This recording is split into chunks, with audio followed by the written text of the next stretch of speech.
কোথায় গেছিলে? ওই একজন এসেছিল, একটু কথা বলতে গেছিলাম। তুমি বললে এগুলো দেখাবে বন্ধুদের। আরে হ্যাঁ, দেখাবো বলেই তো বার করে রেখেছি।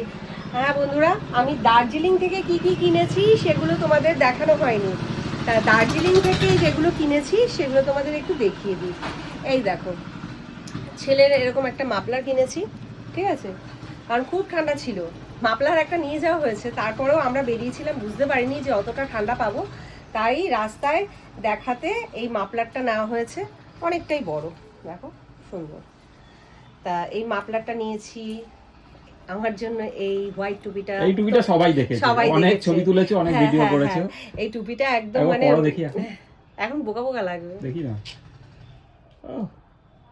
এখন আর সেই এটা আসবে না।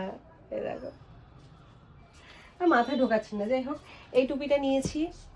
আমার জন্য এই জ্যাকেটটা নিয়েছি দার্জিলিং থেকে, খুব ভালো হয়েছে জ্যাকেটটা, দেখো খুব সুন্দর। এই জ্যাকেটটাও তোমরা দেখেছো আমাদের মানে পরতে, মানে অনেক ভিডিও অনেক ফটোতে তোমরা দেখেছো এই জ্যাকেটটা। তা লাইট কালারেই নিয়েছি, কারণ আমার সব ডিপ কালারের, মানে ব্ল্যাকের ওপরই বেশি।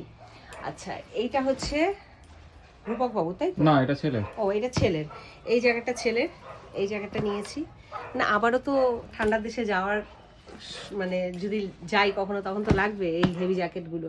আর এটা হচ্ছে রূপক বাবুর জ্যাকেট, ঠিক আছে। এই 4-5টা জিনিস আমরা দার্জিলিং থেকে কিনেছি, তাই তো?